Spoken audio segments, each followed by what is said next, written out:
turn it over to our guest, and I will turn it over to Stephanie, who will moderate. Thank you. Okay, vas-y.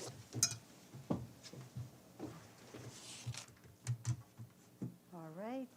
Thank you so much to our guests for their patience. So I'm pleased to welcome today Dominique Burgeon, the Director of FAO Office of Emergencies and Resilience, Keith Cressman, the FAO Senior Forecasting Officer, and Cyril Ferran, who is the FAO Resilience Team Leader for Eastern Africa. As Stéphane just said, they will brief you on the impact of desert locusts and FAO planned response. So let's start immediately.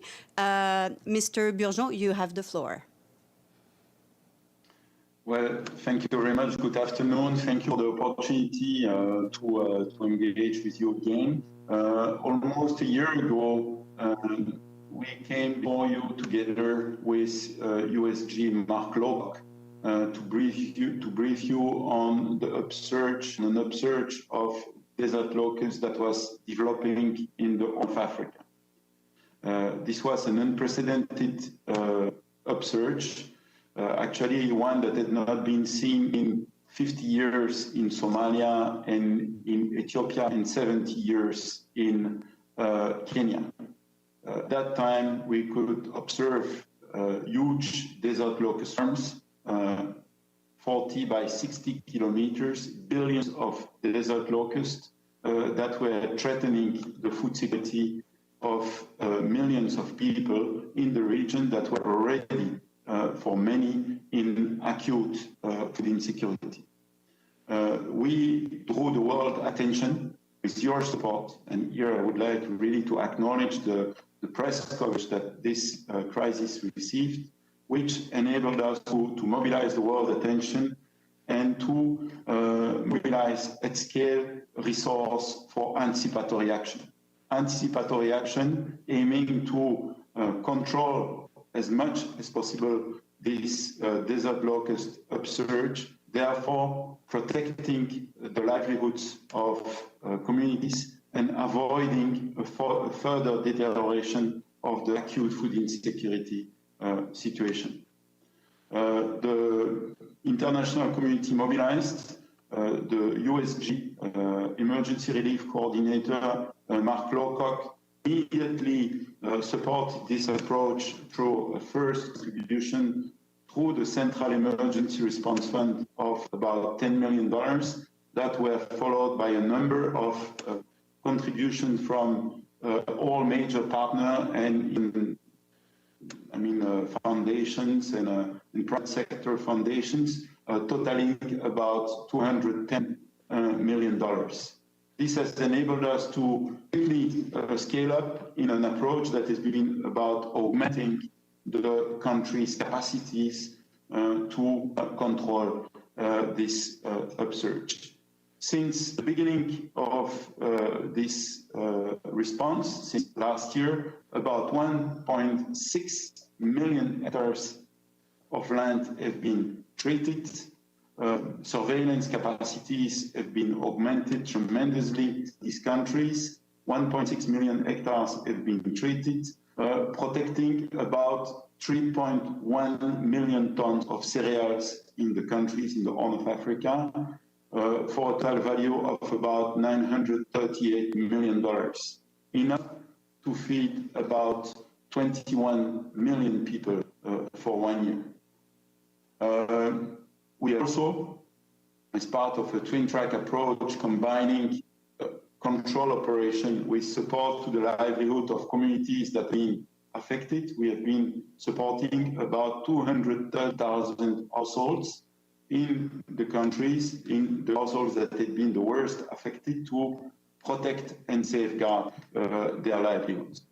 So we can say that huge progress has been made. Capacities of the countries have been tremendously augmented through the deployment of surveillance, control capacities, air assets, helicopters, aircraft, etc., to augment the capacities, and in parallel to a massive capacity development effort with about 3,700 people trained in the countries for surveillance and control operations. So big progress has been made, but yet the situation is not over. We need to sustain our efforts. The favorable conditions have remained, and there has been, as you have probably been aware of, another cyclone Gatti, in December, that has brought huge quantities of water on the Horn of Africa, creating very favorable conditions for desert locust again. So the point now is that we've made good progress, capacities are much better in the countries, but we need to get prepared to sustain effort over a longer period of time. This is why on 16 December, FAO issued a revised appeal for a total value of $38 million to sustain efforts essentially in Ethiopia, Kenya, Somalia, and Sudan. Again, the OCHA Emergency Relief Coordinator, Mark Locke, has come forward with a first contribution to enable us to sustain our efforts in Kenya, but more is needed. We still have a gap of about $37.3 million to be able to continue operations in Kenya, Ethiopia, Somalia, and Sudan. What is important to realize is that with the current level of funding that we have, we will have to stop or significantly scale down our operations in Kenya in late March, in Ethiopia on 1st of March, and in Somalia on 15th of March. So really what we've been doing is, again, trying to draw their attention. We have made huge efforts. We are much better prepared, but we should not be complacent. We should not relax. We should continue our efforts and be able to continue this response over the coming months. So this is for the introduction. If you allow, I think, Stephanie, we would like to give the floor to our Desert Locust forecasting expert, Mr. Cressman. Thank you. So, yes, Mr. Cressman, you now have the floor. Dominique, I think then let me just continue from where you left off and just bring everyone up to date on the current desert locust situation as it stands now. So you know, as Dominique mentioned, because of those good rains, because of that cyclone in November in the Horn of Africa, a number of swarms formed in eastern Ethiopia and in central Somalia during December. And as those conditions dried out, those swarms started to migrate south from those areas to northern Kenya and to southern Ethiopia. And this was forecasted, so this was not surprise. We had forecasted this in October. We had provided early warning to both countries to expect this shortly after mid-December. And that's indeed what happened. Swarms started to arrive in northern Kenya on the 21st of December. And since then, they've been arriving nearly every day. They're moving west across the northern part of the country. And as of this morning, they are now sighted in 7 counties in the north and central parts of Kenya. Now, in addition, in Ethiopia, the swarms are mainly in the southern parts of the country, in the Oromia and the SNNP regions, and including the Rift Valley, which is, of course, one of the breadbaskets of Ethiopia. So what's going to happen then in the next few months? These swarms at the moment, they're immature stage, so they still have to become mature before they're ready to reproduce and lay eggs. That will probably start later this month or early next month. From there, it'll take probably another couple of months before a new generation of swarms will start to form. So that means roughly about early April. Now, as you know, early April coincides with the seasonal rains in Kenya, in southern Ethiopia, as well as with the planting period. So this is a cause of concern, and this is also why it's extremely important that the control operations, as Dominique mentioned, are not disrupted, that they can continue, of course, to treat as many of those swarms that are present now that continue to come into Kenya and into southern Ethiopia in order to reduce that next generation of breeding. Now, elsewhere, there's also breeding further north. in northern Somalia, on the coast of the Gulf of Aden, in the northeast and the northwest of the country. And here new swarms are likely to start forming later next month. These are the areas that were primarily hit by the cyclone Gati, those heavy rains in late November, and it's set up for those wonderful breeding conditions for the locust. I think let me stop and hand it over. Thank you. Thank you so much. Then we have one last guest before we open the floor for questions. We will go to Cyril Ferran, the Resilience and Team Leader for Eastern Africa at FAO. Please go ahead. Thank you, and good afternoon from Nairobi. Just building on what Dominique and Keith have been saying, and looking at the region of Africa and Yemen over the past 2 decades have been significantly impacted by shocks, man-made, climate-induced, and economic shocks all together, and resulting in over 40 million people in IPC or in severe food insecurity status for many years now. So with the desert locust upsurge, this is another shock that the region has been facing. It's not very often in the region. It's the first time in 70 years. In Kenya, for example, 60 years in Uganda. But the situation could have been much worse if desert locusts were not controlled in 2020. If we don't control desert locusts, we could have faced a situation with 100% of crop losses, even further damages on rangeland. And desert locusts multiply 20 times every 3 months. So basically, we'll have billions or trillions of locusts in the region if we not have been controlling it in Eastern Africa.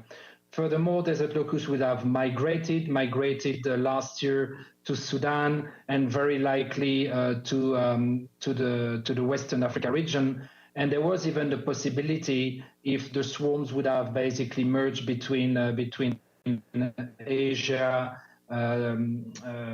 Eastern Africa, face a situation of a plague, which is even more grave than absurd. So we really averted that situation quite nicely through surveillance and control. Dominique mentioned 1.5 million hectares that were treated.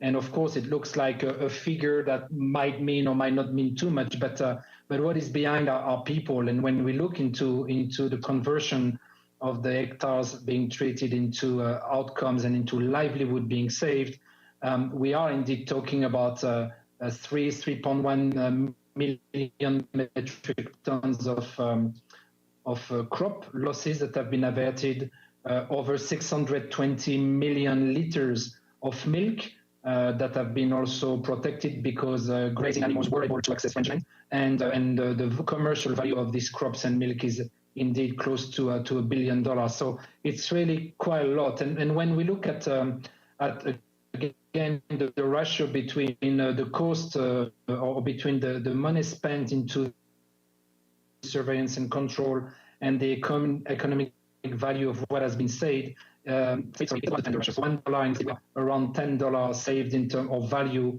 for crop losses averted and milk losses averted. And that's just for the region. As I said, could have expanded even further to the Sahel region, and then you can calculate even further the impact that we would have faced.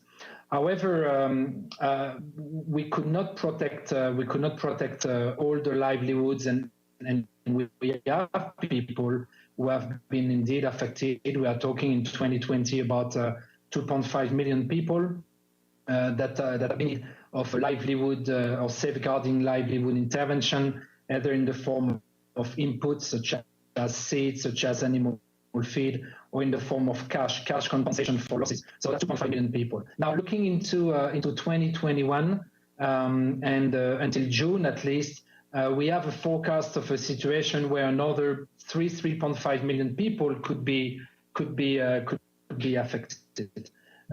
Our capacity to respond at the moment is much higher than it was a year ago. Obviously, we have a large number of assets being being deployed in the region. FAO is contracting 28 assets altogether and coordinating 28 assets with the one of the government, the one of FAO combined. So we have really a lot of assets in the region. But the fight is going to continue until the beginning of the rainy season or until the end of the rainy season, which is June, July of 2020. And we must indeed maintain all our operational capacity to detect early and to control. So that's very much the challenge we are facing. The region is fragile, obviously, and we need, of course, to avoid having another stressor such as Desert Locust to further deepen food insecurity and livelihood crisis in the region. Over to you. Thank you so much. We've had little connection problems. I think we could make up pretty much everything that you said. There's maybe one detail that would be worth repeating. You were mentioning crop losses in metric tons. What was that number that we missed?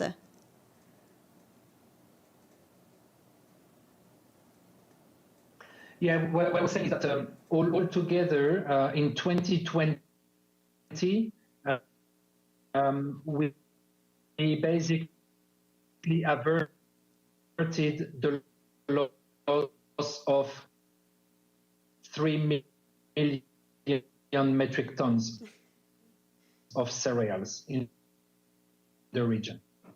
So 3 million metric tons of cereals were lost, right? I think. Let me open, I think, I'm not quite sure, but we may have a chance to get that answer straight. Let us go to questions. And just to note that we have another colleague also that is available from FAO to answer more technical questions. It is Rosanne Marquesix, the FAO Senior Emergency and Rehabilitation Officer. And let me go to Edie first. Go ahead, please. Thank you very much on behalf of the United Nations Correspondents Association for doing this briefing. My name is Edith Lederer from the Associated Press. I'm not sure that I understand whether the forecast for 2021 is worse or better than the dire situation that existed in 2020. I know the last speakers talked about in June possibly another 3.5 million people being affected in I don't know whether that was Kenya or the region, so I wonder if somebody could sort of give us an overview. Thank you. Good. And between all of you, I will please raise your hand if you want to answer. So it.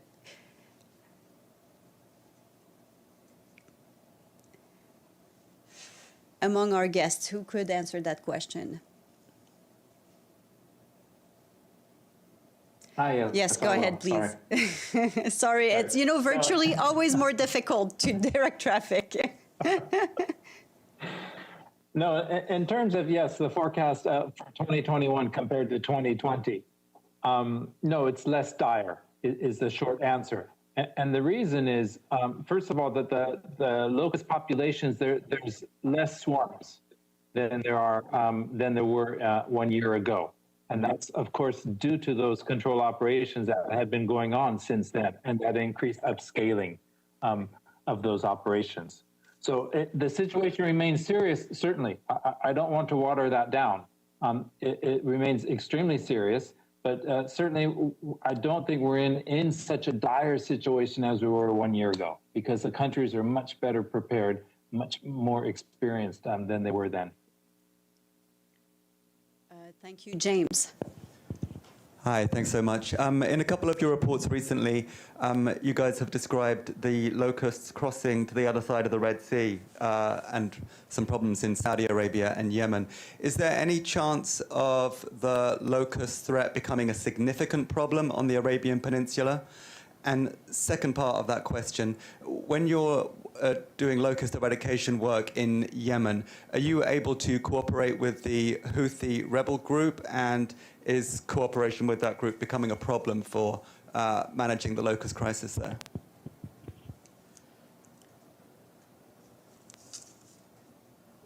Would that be a question for you, Keith, or maybe for Dominique? Let me take the first part, and then perhaps Dominique will take the second part. So in terms of the Arabian Peninsula, the threat of the situation, in Saudi Arabia, of course, as you know, they have a very strong national locust program. So they are able to manage those locust infestations that are present along the Red Sea coast of their country. And that's where at the moment, that's where the majority of those infestations are present. So we're not looking to see any difficulties in that situation. Now, of course, in terms of Yemen, there are that breeding area does continue onto their Red Sea coast. This is a traditional winter breeding area there. So that is an area that does have to be monitored very carefully and control operations undertaken whenever possible.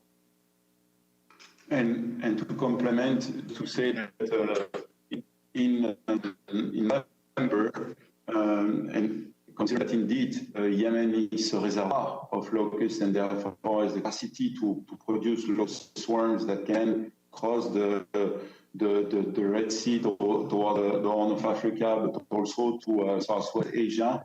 We undertook a technical mission to Yemen. And we spoke to technical colleagues in both Aden and Sana'a. We had extensive discussions with them and agreed on processes and on the equipment they needed to basically beef up significantly surveillance efforts. And we have seen that since then, with also the deployment of additional capacities, with additional expertise being deployed, we have indeed seen a significant increase in the areas that have been surveyed. And Keith Cressman, my colleague, has a much better understanding of the locust situation in the country. And also, in both the southern and the northern governorates, there are now much better capacities to treat the swarms when we will be able to indeed see swarms that can be treated. For the moment, as Keith may have explained, are essentially quite large quantities of scattered locusts, and not many swarms are being seen. And when it will be the case, then we have the capacities on the ground to treat. So we are very pleased with the progress that has been made over the last, I would say, 2 months in the country. Let me go online for a second. Evelyn has a question. Evelyn, you have the floor. Thank you for the briefing. Always been fascinated by.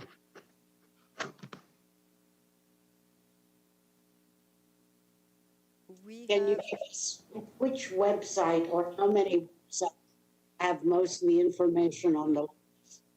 Yeah. Is it one website on FAO or is it several of them? Can you type them out somewhere? And secondly, you spoke about the Rift Valley in Ethiopia. Or is it the Rift Valley goes all the way down to Kenya? Are the locusts in the Rift Valley in Kenya also? Thank you. Go ahead. Yeah, sure. No, they're not in the Rift Valley in Kenya yet. They're quite some distance from that. They haven't crossed the Lake Turkana area.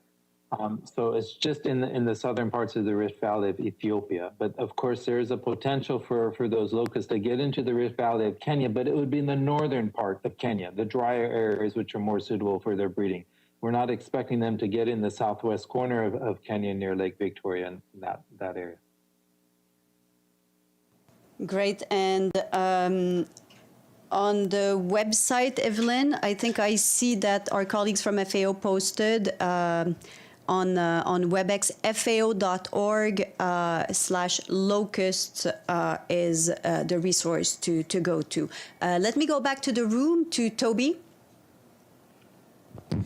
Thank you very much, and thank you for the briefing. My question is about security cooperation for your many control operations, which you say have been quite successful. Did you receive adequate cooperation from de facto authorities on the ground in the various regions where you needed to receive it? Thank you.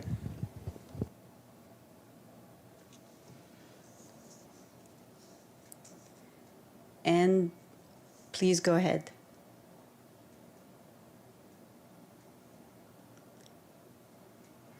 So, well, in general, I can say that there is a good understanding of the magnitude of the threat. There is a good understanding across these regions that indeed the desert locust situation is, I would say, one additional layer of vulnerability to already extremely vulnerable, extremely acutely food insecure population. And therefore, we see that indeed there is, a good understanding on need to enable surveillance and control operations across the region. Let me now go to Iftikhar. Go ahead, you have the floor. Following up, this is Iftikhar Ali from Associated Press of Pakistan.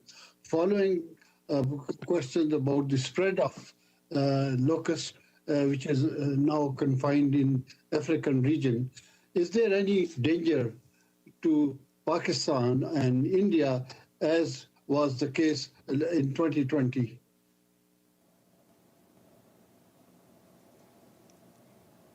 A good question, of course, Iftikhar, from your region. No, there's no threat to Pakistan at this time. The only time, such a threat, could materialize would be at the beginning of the summer. If there was large numbers of swarms in the Horn of Africa and northern Somalia around June, that then could be picked up on those southwest monsoon winds and carried across the Indian Ocean to Sindh in Pakistan. But we're very far away from that, and we're not expecting that to materialize at this point. Thank you. Yes, please go ahead. Thank you very much. You may have already answered this question. I was delayed coming here, for which I apologize. But this locust infestation seems to be within the past several years. What is well, I imagine there are multiple causes, but can you define what it is that has made it into a devastating plague at this point?